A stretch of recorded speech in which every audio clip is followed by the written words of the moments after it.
agora é o Evangelho. É o Evangelho de Jesus, esse Evangelho da minha vida, da minha alegria de ser, de existir, de viver todo dia nesse gozo da eternidade que tomou conta da minha vida, do meu coração. E eu sou filho dessa certeza, que não é mais nenhuma esperança. Eu não posso dizer a você que eu tenho esperança da vida eterna, porque eu não tenho, não. Eu tenho certeza da vida eterna e de como eu serei assimilado, absorverei Cristo e serei absorvido por Ele. E me tornarei semelhante a Ele. É a promessa dele, é a promessa dos apóstolos, é a certeza de Paulo, de que a vocação dele era ser semelhante a Cristo Jesus. Essa era a vocação, esse era o varão perfeito na direção do qual ele estava caminhando, para absorver e ser absorvido. Como João disse, para conhecer e ser conhecido. E para não vermos mais como por espelho. E o espelho dos dias de Paulo era quase opaco. Dava para se ter uma noção, mas era muito parca a impressão. Não era como o espelho de hoje, as lentes de agora, que refletem com exatidão quem nós somos. Refletem melhor do que às vezes os olhos da gente enxergam. Não, quando Paulo diz vemos como por espelho, ele está falando daquele espelho do primeiro século, que os melhorzinhos estavam nos palácios reais, porque na casa dos pobres havia latões, as pessoas se arrumavam olhando um reflexo no bronze, para lá e para cá, era só uma opacidade. Ou então iam numa panela de água, em alguma coisa para ver o reflexo do rosto, com alguma luz, com alguma nitidez. Por isso Paulo diz, hoje, na melhor das hipóteses, a gente ainda enxerga como por espelho, obscuramente, como eram os espelhos daquele tempo. Mas quando chegar aquele dia, então nós veremos face a face e conheceremos como também somos conhecidos. Essa é uma certeza inafastável e poderosa no meu coração, que eu gostaria que fosse sua. Isso não é porque eu tenho importância numa seita, não. Isso é para qualquer um, em qualquer lugar, em qualquer esquina, em qualquer beco, em qualquer espacinho, em qualquer língua, em qualquer cultura, em qualquer etnia. Não precisa de nenhum sacerdote, de nenhum guru, de ninguém. Aquele que invoca, respira essa esperança, mesmo quando não sabe o nome dela, mas sabe que existe uma esperança para além da nossa ignorância, e a invoca, e a respira, e a pede, e a suspira. Esse receberá, esse terá o selo, esse será habitado, esse carregará essa verdade, e esse alimentar-se-á dessa esperança que vai virar certeza. Quanto mais você conhece aquele que te chama, mais a esperança vira certeza. Quando você começa alimentado pela esperança. Mas depois de um tempo, você termina completamente alimentado pela certeza, essa certeza maravilhosa sobre a qual eu iniciei falando com você agora. E hoje o texto que eu quero ler e que eu quero falar com você, esperando que sobre um tempo para depois a gente conversar, está aí em Mateus, no capítulo 12, Mateus 12, do verso 36 ao verso 37. E a pergunta que eu trago a você, e gostaria que você a respondesse com sinceridade, é a seguinte: você quer conhecer o pior lugar do mundo? Quer que eu te leve? Aliás, eu nem precisaria levar. Esse pior lugar do mundo está muito mais perto de você do que você pode imaginar. E eu não estou falando do que você chama, apelida, conceitua, sem nem saber bem o que é, de inferno. Não, não é dele que eu estou falando. Eu estou falando de algo que pré-existe ao inferno e que não está distante, não faz parte de nenhuma perspectiva futura da vida humana.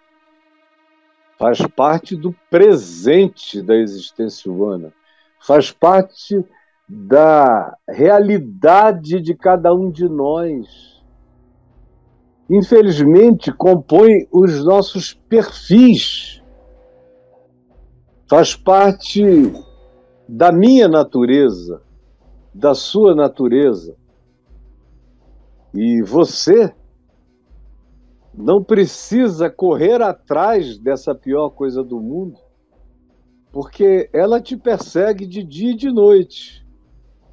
Aí você diz, deve ser o diabo. Não, o diabo se serve disso. O inferno é alimentado por isso, o diabo se serve e usa isso. Mas a pior coisa do mundo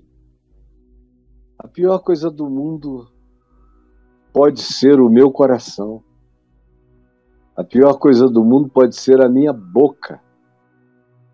A pior coisa do mundo pode ser o que sai de mim, como Jesus diz em Marcos 7, quando ele descreve as realidades que procedem do nosso interior, e diz isso com uma veemência total, absoluta, abre os nossos sentidos, os olhos de quem quiser ouvir e ver e sentir e discernir.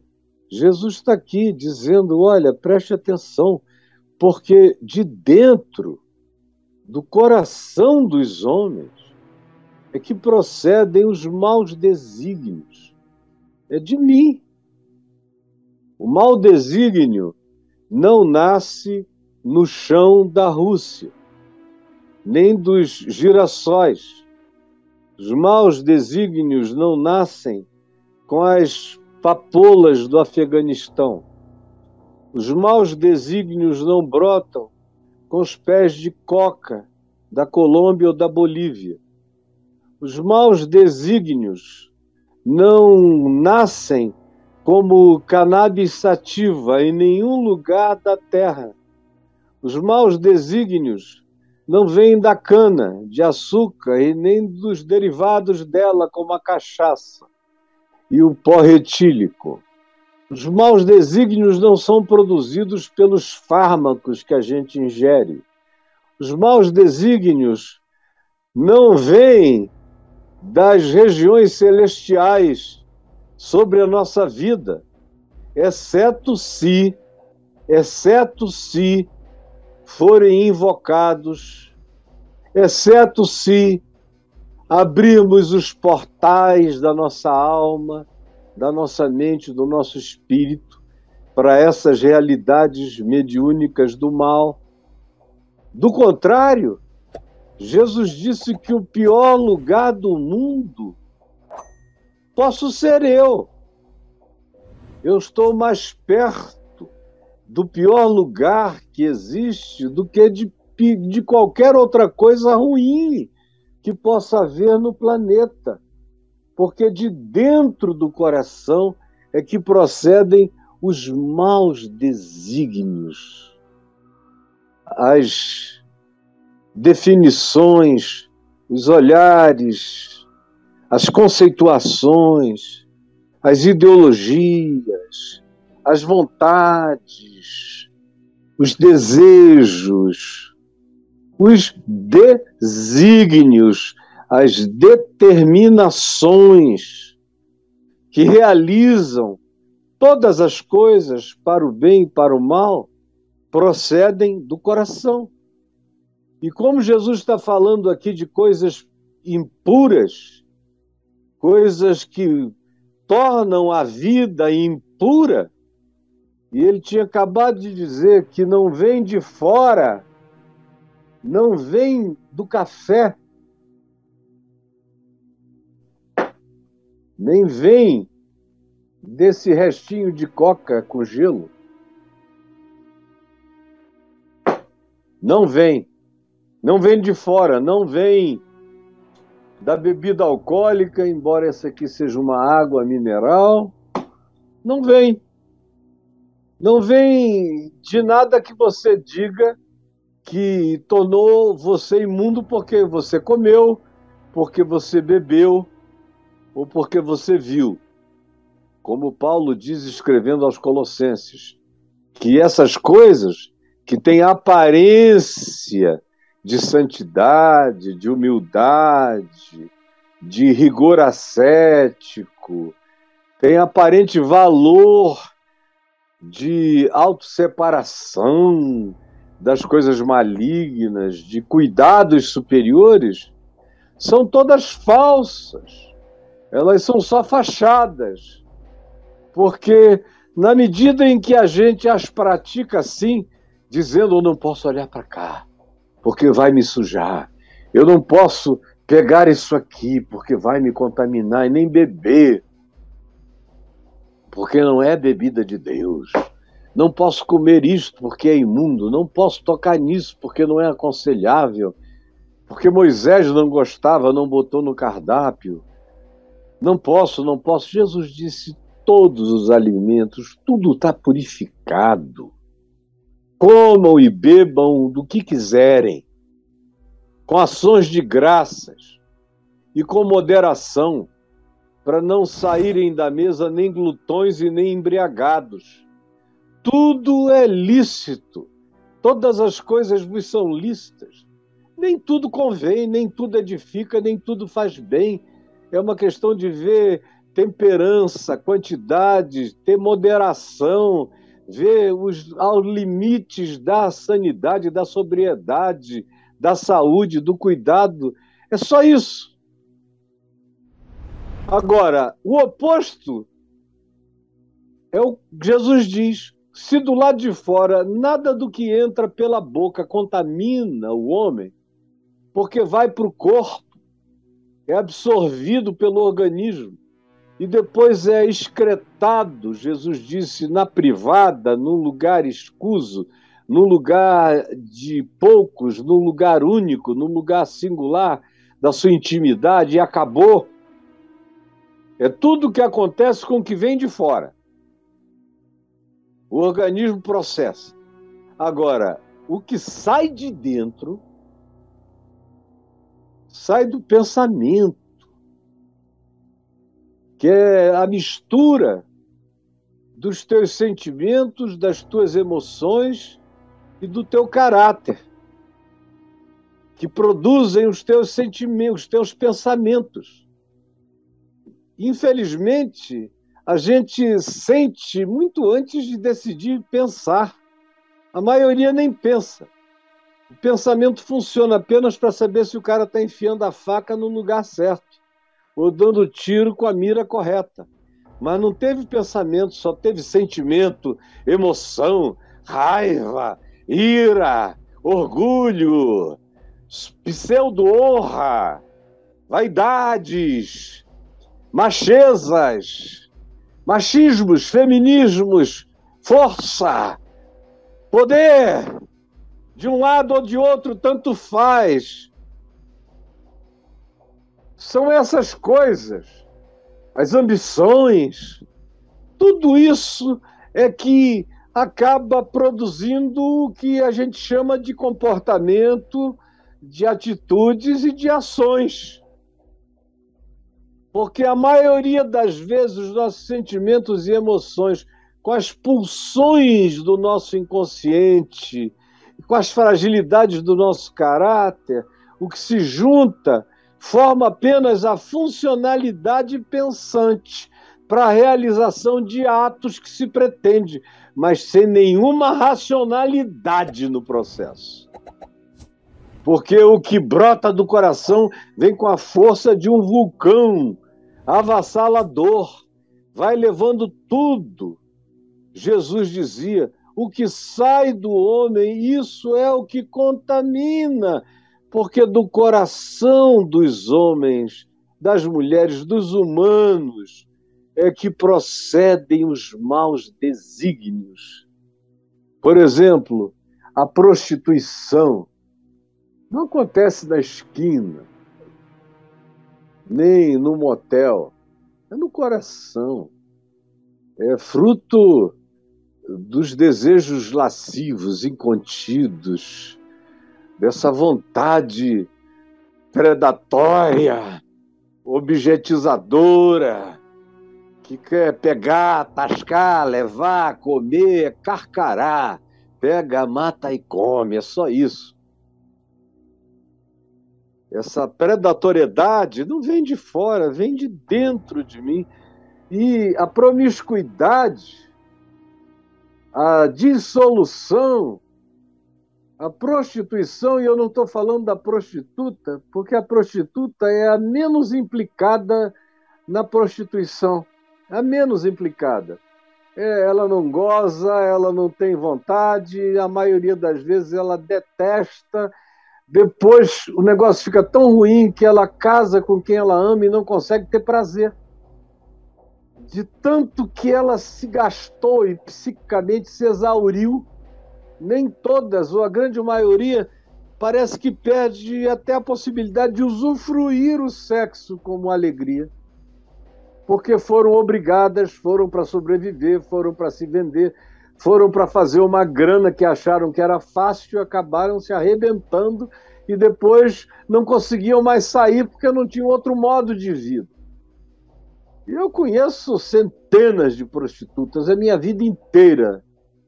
Elas sempre foram minhas amigas, eu sempre fui amigo de todas elas que queiram ser minhas amigas, garotas de programa que me assistem aos montes. Algumas vão parando de ser porque vão entendendo o que podem ser em Cristo e o que não precisam ser, de acordo com o engano no qual inicialmente surfaram até quebrarem numa cambalhota mortal nas ondas gigantes de Nazaré, da prostituição. Do coração procedem as prostituições, os furtos, as furtividades, as coisas que a gente pega, que a gente vai tomando devagar, os espaços que a gente vai ocupando, que a gente sabe que não são nossos, mas a gente vai botando o pé para dentro, o pé para dentro, o pé para dentro, vai empurrando, vai empurrando. A gente não furta só pegando escondido. Tudo que a gente faz escondido, levando para dentro do que não era nosso espaço, e sendo outro, é furto também. Jesus disse: é do coração que procedem os homicídios. Os homicídios.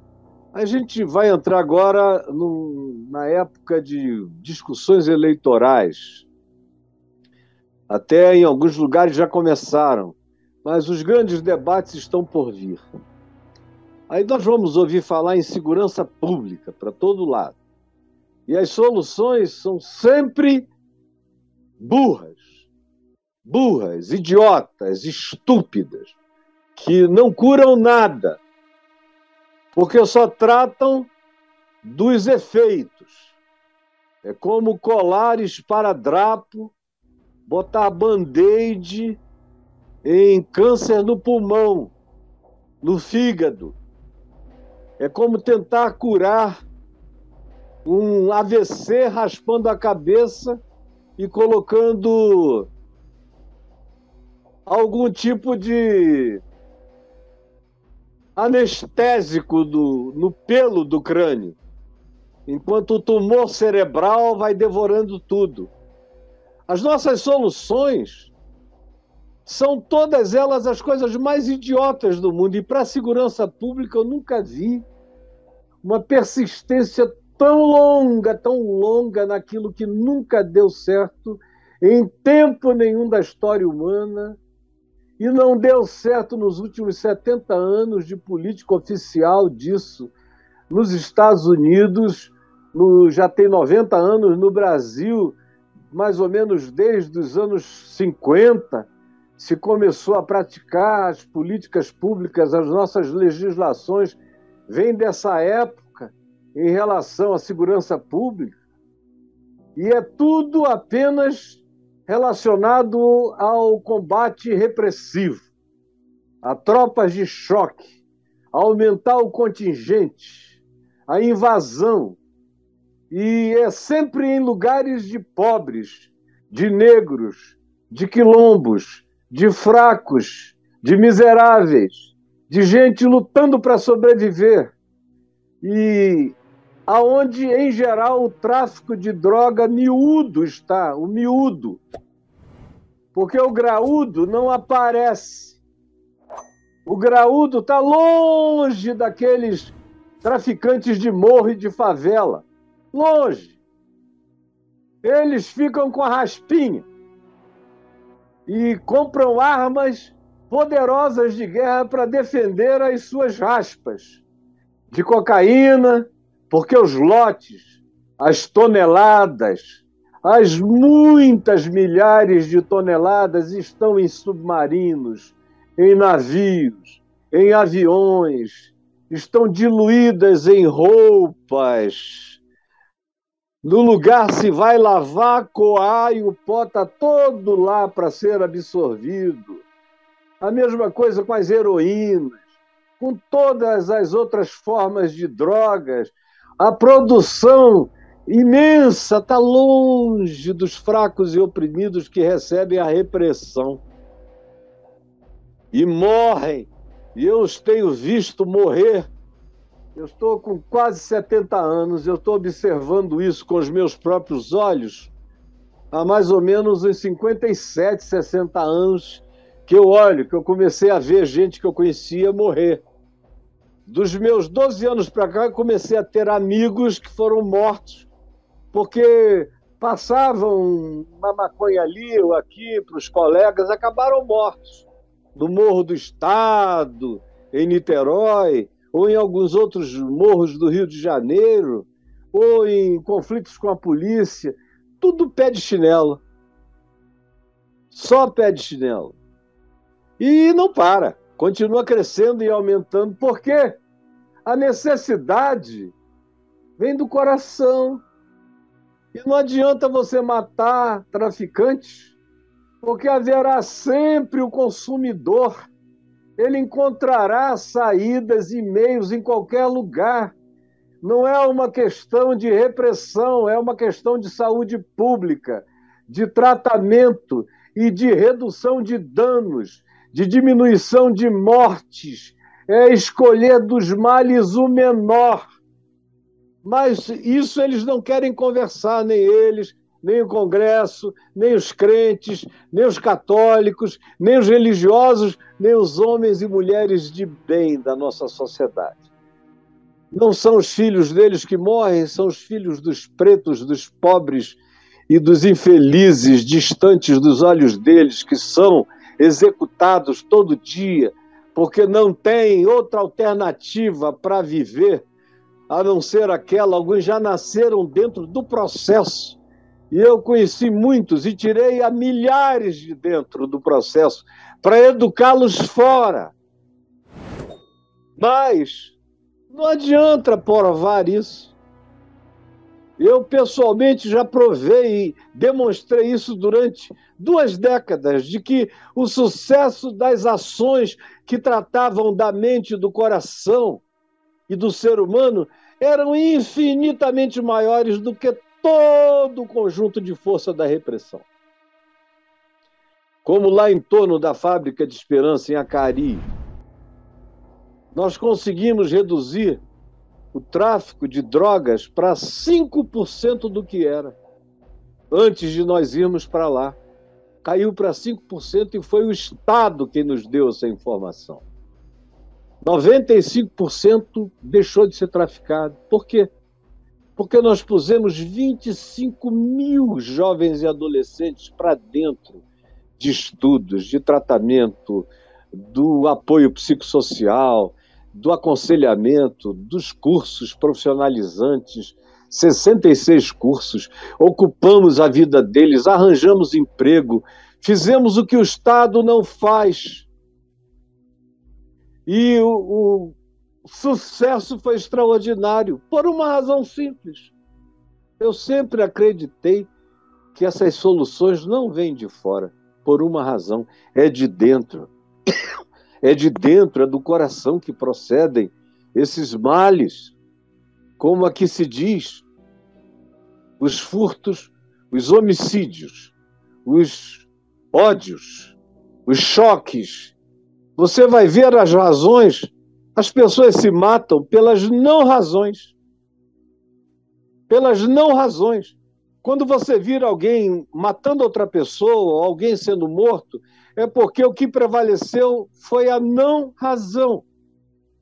Porque se a razão é invocada por algum momento entre 10 respiradas, não se comete aquele mal. Para que se o faça, é preciso que a gente esteja tomado por outros sentimentos, por tudo que não seja razão. E aí os homicídios vêm de todos os lados. E qualquer outra tentativa de tratar da violência e do homicídio, que é o clímax dela, sem que se trate do coração como um ente doente, doente pela existência, não se alcança nada. A mesma coisa Jesus diz, os adultérios vêm do coração. Às vezes a gente fica pensando que é porque a pessoa está trabalhando num lugar onde tem muita gente bonita, ou a mulher está num lugar onde tem muito homem inteligente, legal, é que ela vai adulterar, o homem vai adulterar. Não, não necessariamente. Só quando o coração já é vazio, já está desocupado, está casado, mas emocionalmente divorciado. Está casado, mas do ponto de vista de comprometimentos, completamente descompromissado. Aí, um ser que caminha vazio e livre identifica a energia de um outro ser que também está ali livre, ainda que carregue alianças nos dedos. Pode botar muitas, não adianta nada. Se o coração não estiver ocupado por outro amor verdadeiro, pode acontecer qualquer coisa em qualquer lugar. Porque os adultérios não vêm de fora. Eles vêm de dentro da gente.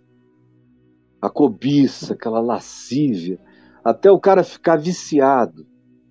Como eu tive a vida inteira, pessoas que eu conheci, alguns que eram meus amigos desde a adolescência e que já estão velhos e continuam doentes de adultério. E quando eu pergunto por que eles continuam a viver do jeito que viviam quando tinham 14, 15, 16, 18, 20, 22 anos, como é que vocês conseguiram viver o tempo todo só esse estilo de vida? E alguns já com 70 anos me dizem, sabe o que é, Caio? Eu fiquei viciado em adulterar. Você pode botar a menina solteira mais gostosa na minha frente. Se ela não estiver me dando mole, do tipo quase me pegando e me levando, não me dá tesão. Mas mulher casada me dá um tesão danado. Porque quando eu estou com ela, eu fico pensando no marido que não sabe que sou eu que estou pegando ela. Eu é que estou botando em tudo que é lugar nela que ele nem imagina. Em outras palavras, eu digo, então o teu tesão é na tua perversidade sexual. Não, não, não é assim não. Eu digo, claro que é. É na tua perversidade sexual. É. Quando um ser humano se vicia no adultério e ele tem tesão na traição, é porque ele sucumbiu a um dos piores tipos de vícios relacionais, que são aqueles que ferem e destroem a vida do outro. E, sobretudo, a família inteira, arrebenta tudo. Mesmo quando ninguém descobre, arrebenta a si mesmo. É do coração, Jesus disse, que procedem as avarezas. Não é o sistema bancário. O sistema bancário é avaro, porque os que fazem parte dele são tomados de avareza. Eu sou avarento, não é o sistema. Ou as malícias. Tem gente que pensa que a malícia vem do biquinizinho cavadão, do peito lindão. Ai, meu Deus. Não, não é dali, porque eu olho, faz anos e anos e anos que eu olho para todas as belezas do mundo, observando só belezas masculinas, femininas, de qualquer tipo, assim como uma arara bonita, assim como um ipê cheio de flor, assim como uma música maravilhosa, é só beleza. Se o coração vai ficando limpo, você só aprecia beleza e o coração está cheio de santidade.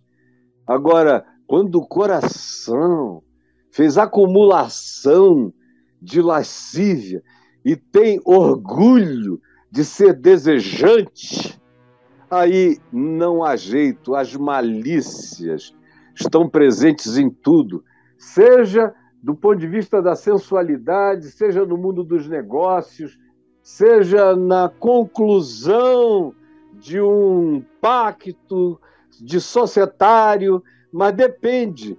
Tem gente limpa e tem gente com malícia. Tem gente colocando brechas, visando algo no futuro. Sempre tem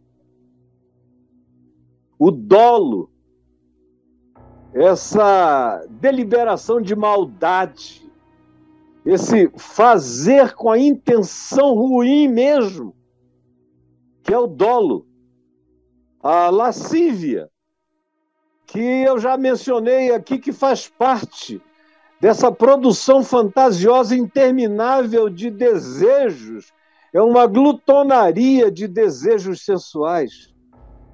Ou a inveja, que é a comparação o tempo todo. Eu quero ter o que o outro tem, eu quero alcançar o que o outro alcançou, possuir o que ele possuiu, saber o que ele sabe, frequentemente ser quem ele é. Se eu pudesse, roubaria o ser dele para mim, a cara dele para mim, a fama dele para mim, as oportunidades dele para mim. É inveja. É filha da comparação. E não há quem se compare que não se transforme num grande invejoso, e quanto mais inveja, mais comparação, e quanto mais comparação, mais inveja. Ou a blasfêmia, que procede do coração. Aí você diz, não, eu não falo palavrão contra o Espírito Santo, eu tento não tomar o nome de Deus em vão. Você que pensa. Então você é religioso, todo religioso toma o nome de Deus em vão todo dia, e uns o dia todo. O que falam de bobagem em nome de Deus, assim como se estivessem dando glória a Deus, falando coisas que o Evangelho abomina, que Jesus aborrece em nome de Jesus, blasfêmias. Como agora, na Marcha para Jesus, de Vitória, uma empresa, uma companhia que fabrica armas, levou para lá um revólver gigante para o meio da marcha para Jesus. E os crentes aceitaram. E o revolvão gigante fazia parte da alegoria da marcha para Jesus. Que Jesus é esse? Aleluia, John Wayne! Que Jesus é esse, meu Deus? Louvado seja Herodes! Bendito seja Pilatos! Louvado seja Nero, Calígula, bendito Hitler, Napoleão! Que Jesus é esse? Das armas, das guerras, dos Putins. Que Jesus é esse? Blasfêmia. Blasfêmia a gente pratica não só quando se dirige a Deus, essa é a quantidade menor de blasfêmia objetiva produzida, é essa que se volta contra Deus, conscientemente, lucidamente, que eu praticamente nunca encontrei na vida. Eu encontro gente revoltada, sofrida, falando besteira.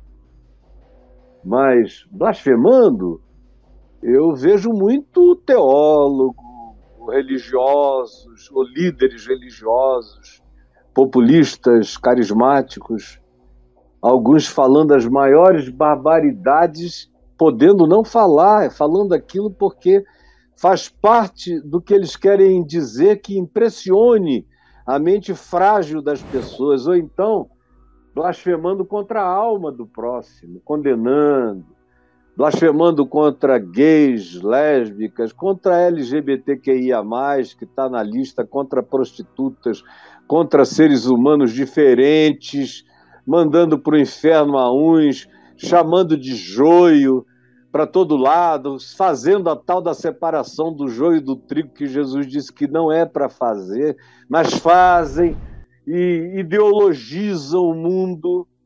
Como agora eu falei outro dia, que a Igreja Presbiteriana tinha recebido a proposta de validar um projeto de que qualquer presbiteriano que tivesse tendência a votar na esquerda ou ideologia de esquerda fosse disciplinado. Ou seja, o sangue de Jesus não tem mais nenhuma importância. Você faz parte desse corpo que não é de Cristo, é um corpo doutrinário de acordo com a sua escolha dogmática, doutrinária, político-ideológica. É seita perversa. Porque é do coração que procedem essas blasfêmias. Isso é uma blasfêmia brutal. Ou as soberbas, as superioridades, as supremacias étnicas. Minha cor é melhor do que a tua. Eu sou melhor porque eu sou branco. Eu sou mais forte porque eu sou preto. Minha resiliência é casca grossa porque eu cresci na miséria e você não sabe de nada. Aí vão separando uns dos outros e jogando cada um para o lado.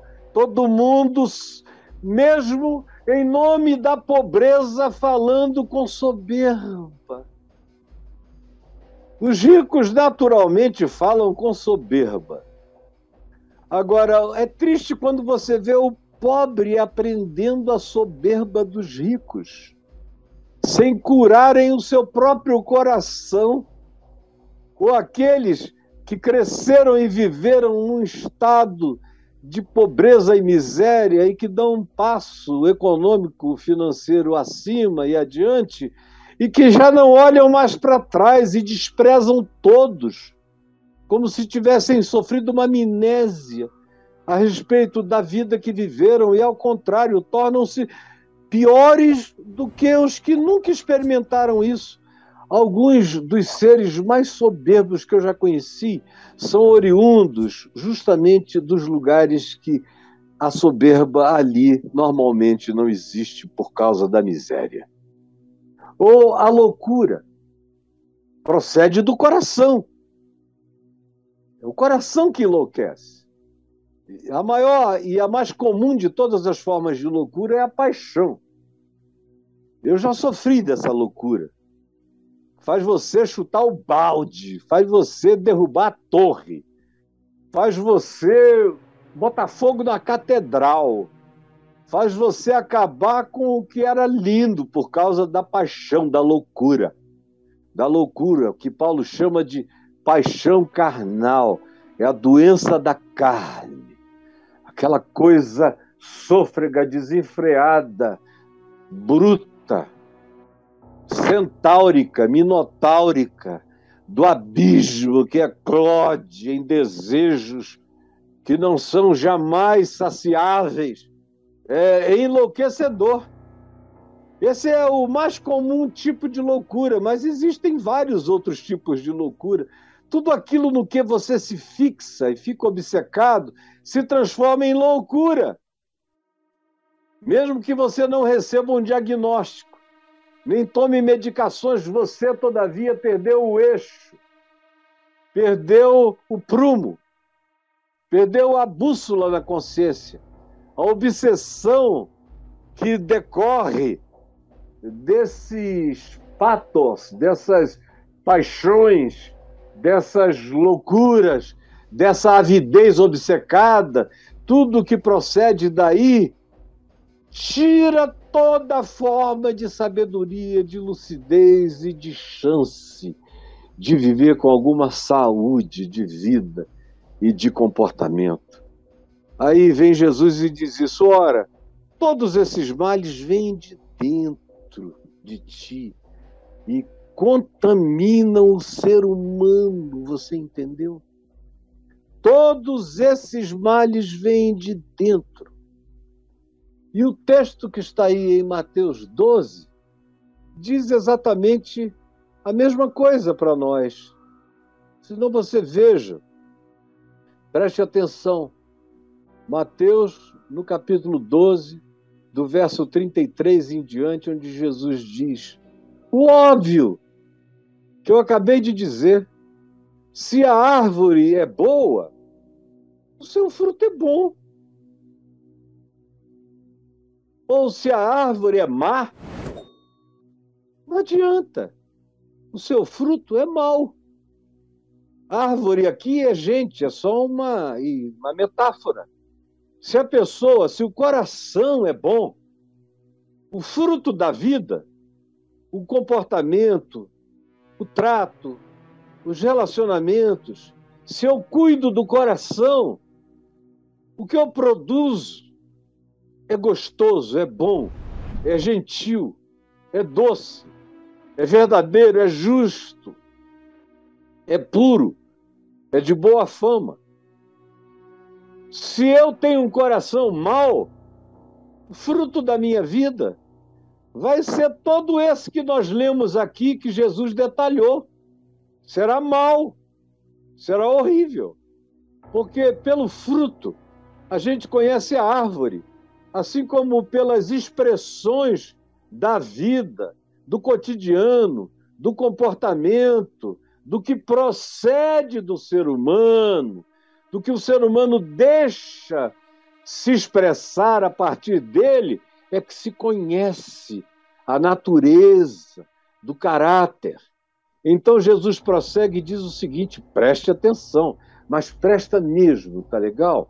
Olha só o que Jesus diz aqui: raça de víboras, como podeis falar?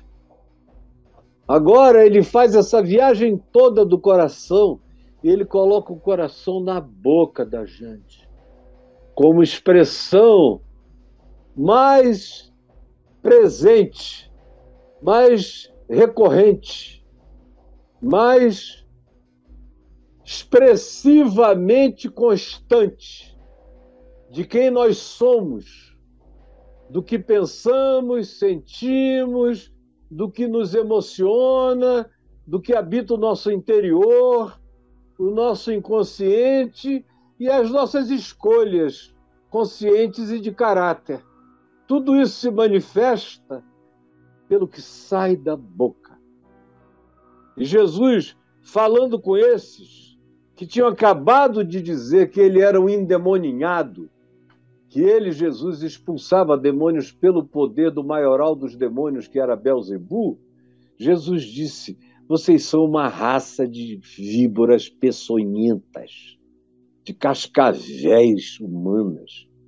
Como é que vocês vão poder falar coisas boas, além de blasfêmias, de dizer que eu sou herege, que eu sou puto, que eu sou amigo de prostitutas, que eu sou amigo de pecadores, que eu sou possuído de demônios, que eu sou um samaritano louco, tudo o que disseram dele, que ele era um suicida nos últimos momentos, nos estertores, dizendo as últimas palavras antes de se matar, chamaram-no de tudo.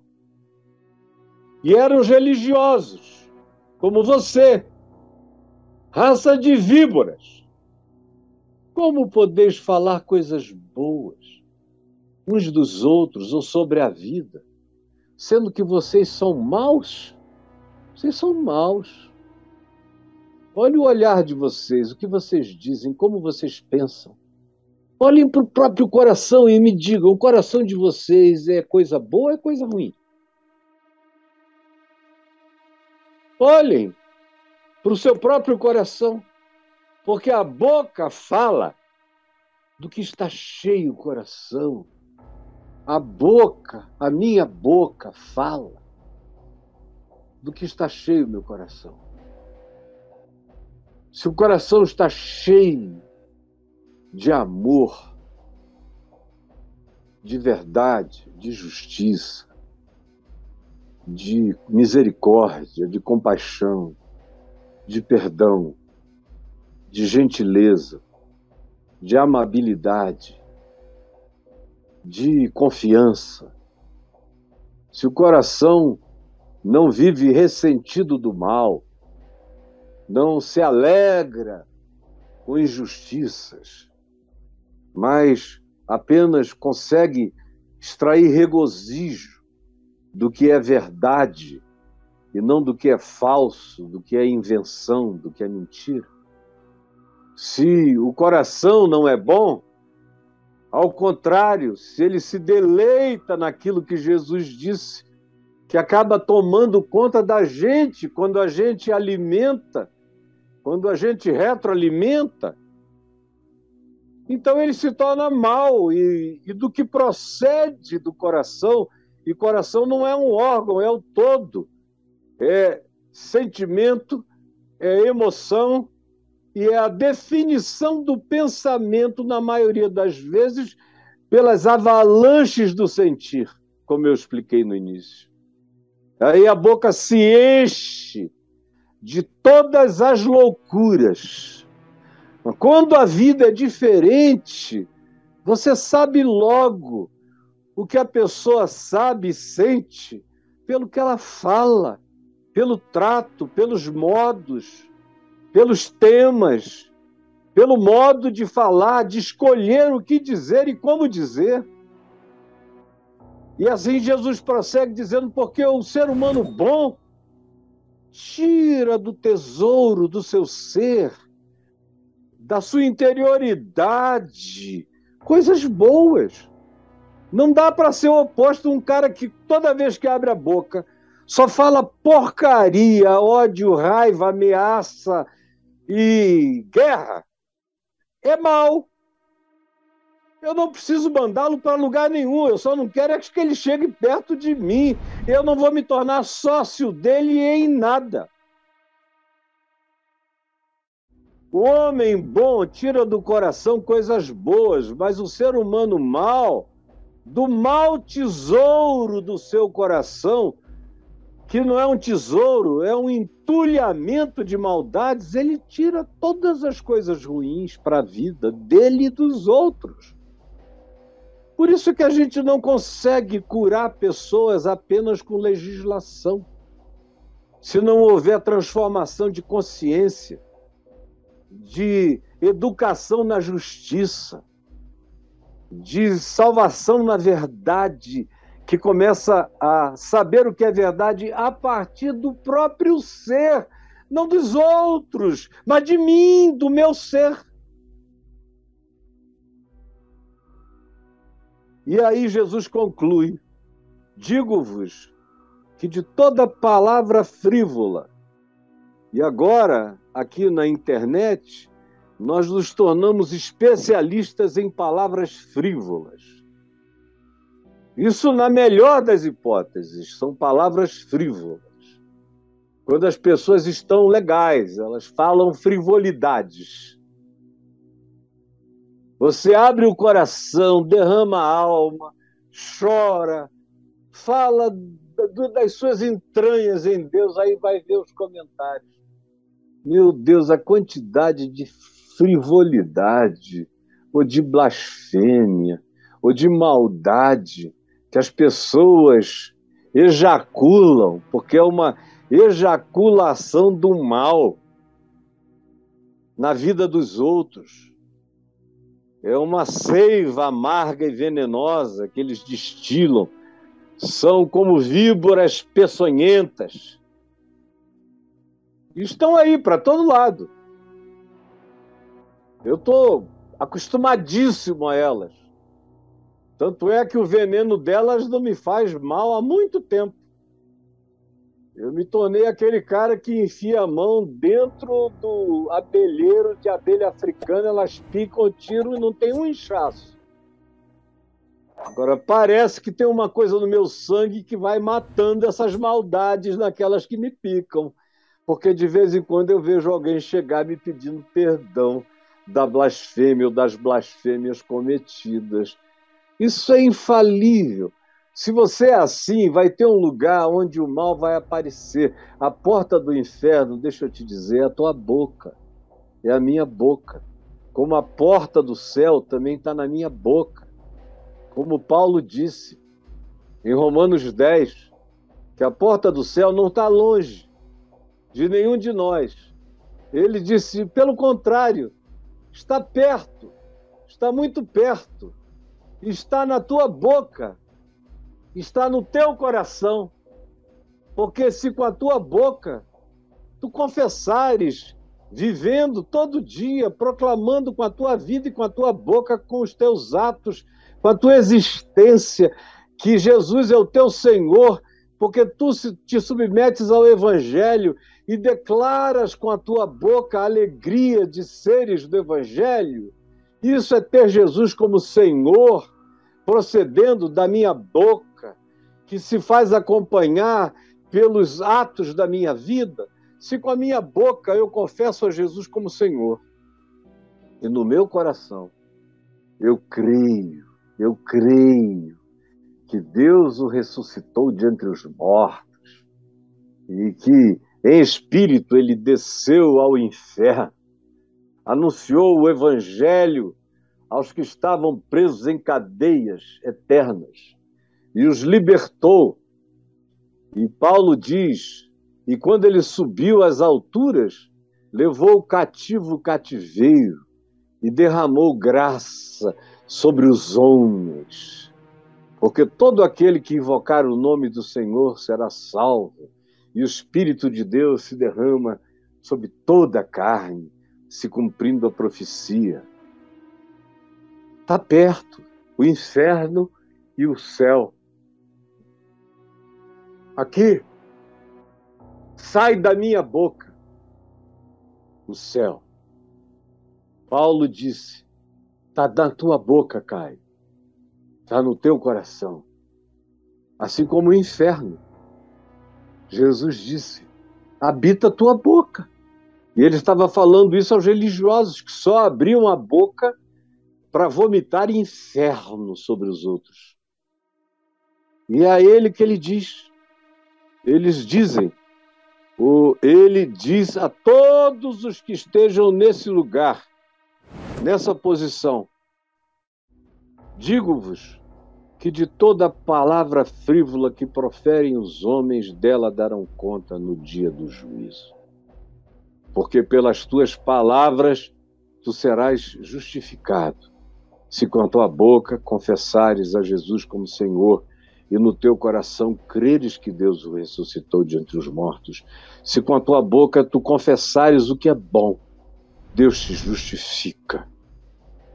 E pelas tuas palavras, tu também serás condenado, porque pelas tuas palavras tu serás justificado e também pelas tuas palavras, que são apenas o resultado final das tuas emoções, sentimentos e pensamentos corrompidos pelo ódio, raiva, malícia, promiscuidade, prostituição, objetização, ódio, homicídio, tudo que Jesus descreveu como habitando o coração dos seres humanos que se tomam soberbamente como juízes do próximo e se transformam em diabos, em desfigurações humanas. Tudo isso se manifesta no fim, pelo que eu digo, confesso, afirmo, blasfemo sobre a vida humana. Tem gente aqui que fica até com culpa quando conta uma piada que tem Jesus envolvido, eles ficam todos cabreiros. Até Jesus está rindo, eu te garanto, até os anjos estão rindo, até o Espírito Santo está rindo. O Espírito Santo é feliz, ele não é triste, não. E ficam cabreiros, mas não tem nenhum pudor de abrirem a boca e desancarem a vida do outro. Só porque o cara não é da religião dele, não é do grupo dele, não é do partido dele, não faz as escolhas ideológicas dele, é generoso com aqueles que ele odeia. Enfim, aí abre a boca, cheios de razões, é como levar o revólver gigante para a marcha com Jesus. Abre a boca, blasfemando contra os homens que Deus criou à sua imagem e semelhança, e fazendo isso em nome de um Deus que é a cara do diabo.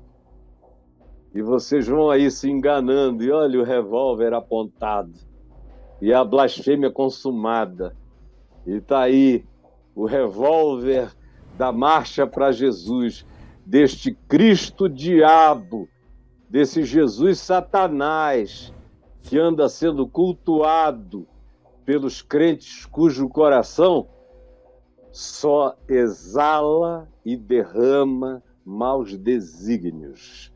Porque essa é a expressão simbólica dessa violência e desse espírito que tomou conta de toda essa geração, infelizmente. O que eu estou dizendo aqui, eu já podia terminar, já passou da hora.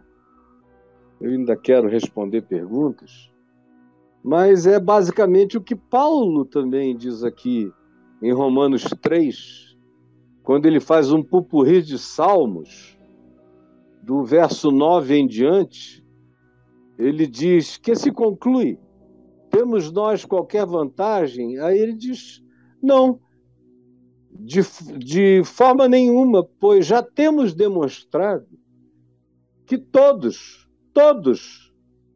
tanto judeus como gregos, crentes e incrédulos, todos estão debaixo do pecado.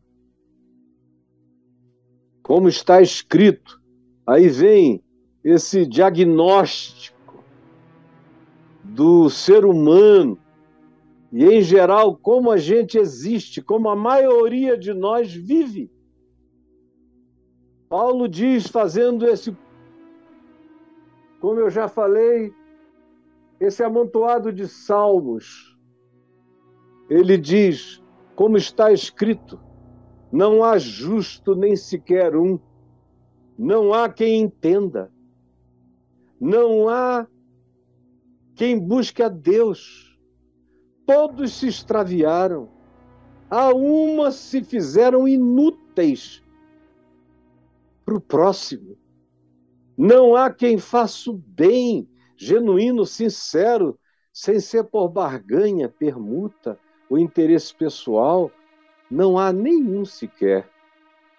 A garganta deles, a boca, o que eles falam, é um sepulcro aberto. Você pode sentir o hálito das palavras que são pútridas, que eles proclamam até quando rezam e oram os seus credos. Com a língua eles urdem engano, tramam engano. Veneno de víbora está nos seus lábios. A boca eles a têm cheia de maldição e de amargura contra o próximo. Os seus pés são velozes, velozes para fazer violência, para levar violência, para derramar o sangue, mesmo que não atinjam o corpo de ninguém, eles ferem com a língua, com a boca. E nos seus caminhos existe sempre destruição e miséria. Onde eles passam, a vida só fica pior. As pessoas só ficam mais pobres. A existência nunca melhora, porque não há, de fato, genuíno e verdadeiramente, temor de Deus diante dos seus olhos. É uma repetição da mesma coisa. E é só o que eu tenho a dizer, mais do mesmo. Porque, infelizmente, mais do mesmo até agora não alterou o coração de muita gente que está ouvindo mais do mesmo a vida inteira e continua sendo a mesma infeliz e miserável de todas as pessoas, como diz Jesus no Apocalipse. Aos arrogantes e soberbos que achavam que não precisavam de nada. Porque tu és cego, infeliz, tu és pobre, infeliz, miserável, cego e nu, e não te enxergas. E dizes que és do meu povo e eu estou do lado de fora, batendo porque eu não faço parte da vida de vocês. E vocês que usam o meu nome o dia inteiro não têm nada a ver comigo. Eu não me reconheço em vocês. Nem reconheço o Espírito do meu Pai na vida de vocês. Senhor Jesus, permite que a palavra dessa profecia do Evangelho ecoe no meu coração eternamente e ecoe no coração de todo ser humano que tenha ouvido essa palavra com um bom coração, sem preconceitos, sem pré-juízos, sem pré-definições, apenas ouvindo e dando uma chance à razão divina de nos convencer dos nossos pecados, nos convencer de que a nossa justiça é morte, que a gente só pode ser salvo pela justiça que tu nos atribuis em Cristo. E nos convencer do juízo que pode cair sobre a nossa vida, porque o nosso fruto, na maioria das vezes, não é bom. Mas tu queres que o juízo recaia todo sobre Jesus, porque já recaiu, porque ele já levou. Eu preciso aprender a crer, para aprender a paz que decorre de ti e do que tu já fizeste por mim. Senhor Jesus, é o que eu te peço em teu nome. Amém, amém, amém.